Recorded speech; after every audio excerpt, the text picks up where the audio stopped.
Yeah, very excited to be back home this week, get to play a really good Liberty football team. Things are really heating up in conference play, about how I thought it would be. I thought this year there was going to be a lot of parity. There is a lot of parity. There seems to be a lot of games coming down the stretch. Obviously we had a tough loss last week against Jacksonville State. Our guys will rebound. I know they're excited to be back at home. Going to be a great atmosphere. Need all our Hilltopper fans to come out to support us. But really excited about being home. Really excited about playing an excellent Liberty team. And we got to go get this conference win. With that said, questions.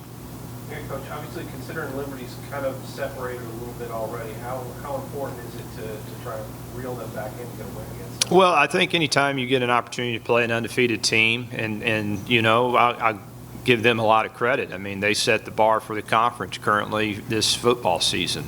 Number one offense in the conference, number one defense in the conference. Are playing great football, extremely well coached football team. Coach Chadwell does a fantastic job, and his staff does as well. But it's anybody's race. It's anybody's race, and we're right in the thick of this thing. You talk about full body of work. This is a stretch where we really got to start to make some strides, get some big wins. I'm really glad we get to come back at home. Our kids will be excited about that. But it's anybody's race right now, and so we got to be able to try to separate ourselves as well, just like they have done. Seems like, last couple of games, the second half ball games, like you always said, but fourth quarter games, anything in particular that you look to do differently this week? No, not really. I think you always look at, what did you do good, what did you do bad in a game. And last week's game was a tale of missed opportunities. We threw the ball deep 3 times. We had an opportunity to make those plays, and we didn't. And if you want to beat a really good Jacksonville State team who's excellent on defense, when you take those shots, you got to come down with the football. We didn't. That was really the tale of the game for us in the second half. I thought, looking back at the game, our defense did a great job of giving us opportunities in the second half to go put the ball in the end zone. Unfortunately, we did it. I think back to we had a big 3rd and long. LT Sanders makes a good run. We tried to take a shot, explosive play. We had a sack fumble. Fortunately, we were able to recover it, but now it's 2nd and 18. It's hard to recover from that. So, we got to be able to keep moving the chains, get the explosive plays when they were there. And we did in that last game. And this game will be critical as well.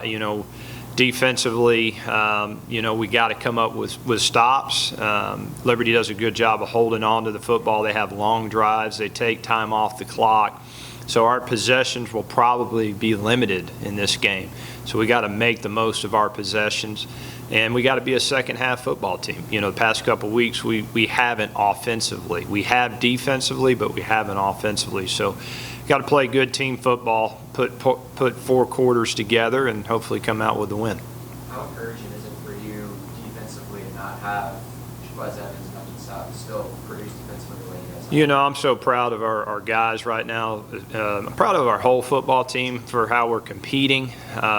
There's an expectation level there that nobody's satisfied right now. I think everybody. I'm really glad we get a normal week of preparation. Hurry up, let's go play. I can see in our guys' eyes they're excited to play. I think everybody gets where we are in the conference race. But when you speak to our defense, with the amount of injuries that we've had defensively and the amount of guys that have had to step up, they've done a fantastic job. Fantastic job. They will be tested extremely versus a really good offense football team in Liberty. And so we got to be able to step up to the plate again defensively, try to get the ball back to our offense, which they have done. And then we got to go put the ball in the end zone, especially in the second half offensively. Speaking of Jaquez, who obviously missed last week, what's his status going forward? We'll see. I mean, he's still out. He had surgery. We'll kind of see what the timeline is. But obviously, when you have surgery, that's going to put you out for a good little bit. So, Surgery happened? What's that? Lower leg surgery. Yeah, lower leg surgery. And going with that, I just got a third timetable for him. We'll see. We'll see. Obviously, again, when you have a surgery, the timeline gets extended. Looking at this Liberty team, obviously, as you said, #1 offensively. What makes them so effective running the ball? What do they do particularly well? Well, I think, they got a big physical offensive line. They really do. I think the quarterback, to me, it reminds me of kind of a Patrick Mahomes style. He does a great job of managing the offense, but he also creates. He does a really good job creating. He gets out of trouble.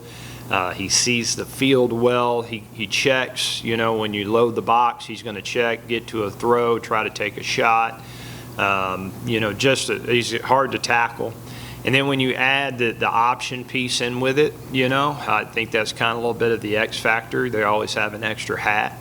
And so it makes it hard on defenses. Plus, when you can have long drives and kind of make it go for a while, and you're scoring, it makes it hard because you limit the possessions of the opposing team. So they've done that. They've been efficient doing that.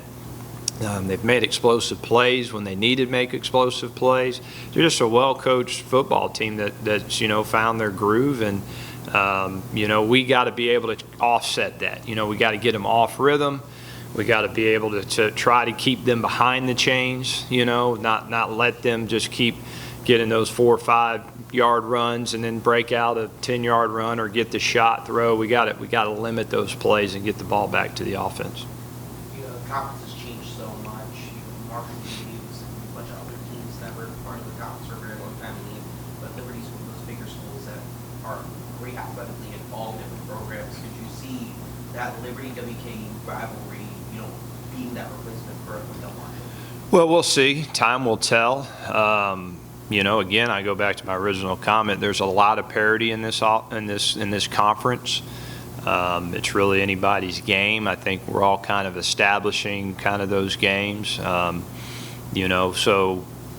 it be? Sure, but there's also some other really good football teams. I think of a New Mexico State's really good. Middle Tennessee's our rival and has been for a long time. Till we play everybody, we're going to have to kind of see where that goes. But we're just excited for the opportunity this week to play an undefeated team that's an excellent football team, and we get them at home. So, we'll see as time goes on. Kind of a festival atmosphere coming up for this game, too, with a pregame concert. Are you a Jordan Davis fan? Obviously, you won't get to go to that, but what's your thoughts? I'm familiar with his music. He's got some really good songs. I'm really excited that he's coming. Obviously my mind will be on the football game. My wife's a big country music fan, and so I'm sure I'll get some great feedback on his performance. But like to thank him for coming. He's been a guy that his star is growing, and so to get a guy of his caliber on campus, that was a great job by President Camboni and his staff in getting him here. And I know that will help with, like you say, that atmosphere that we're trying to create. Coach, you mentioned about how the team morale is so high even after a loss like that. For a lot of teams, they would be down on themselves for the game that they feel like they should have won. What is it about the team that they're able to keep the morale so high, going on after this loss? I don't think, we're that way one bit. Our team gets it. First of all, we have tremendous respect for Jacksonville State and the football team that they are. And so that game went kind of as far as I knew it was going to go down to the stretch. I knew it was going to probably go down to the last play. I think our team knew that. I think the obvious is, very disappointing that we don't get it done in the second half offensively. But hats off to them. It was a tough loss for us, but our team gets it, and they get, again, the full body of work. And what that body of work looks like for us at the end of the year, we'll see. But we're in the thick of it. We're in the hunt of it. We get a great opportunity to play a really good team. So, we clear that out of our minds really quickly. We've had 24 hours to lick our wounds, and now it's time to go to work and have a pro mentality. And we'll get out there today, and I know our guys will be ready to roll. In the passing offense, one of the really obvious breakdowns is drop passes. How much of that is a concern, particularly for you guys? Are you doing that more than expected, or how do you? Well, it's always a concern when you're built around the quarterback and you throw the ball as much as we do. You have to be efficient, in the passing game, and really, you have to be efficient when you throw the ball down there on the explosive plays, and we haven't. If you look back to our offense when we were one of the top offenses in the country, we make those catches, and so we have to make those catches if you're going to be good football teams. I love our guys. I love their competitiveness. It's not something that we try to, the worst thing a coach can do is focus on, saying, hey, you got to catch the football. Everybody knows we got to catch the football. Everybody's giving their best to catch the football. It's what you do throughout the week to try to help them, make that play, and our receiving coaches are doing a really good job of focusing on that. Austin is focusing on how do I make it better? How do I make it easier maybe for them to make that catch? Because I consider Austin a high caliber elite quarterback, and so he can also be better at some of those catches to help those guys putting ball placements in better places. So it's really a total team deal. It's not just one individual. But the ball is going to go down there, and it's going to go down there multiple times. And if you want to win when your number is called, you got to make the catch. Thank you, Coach. All right, thank you.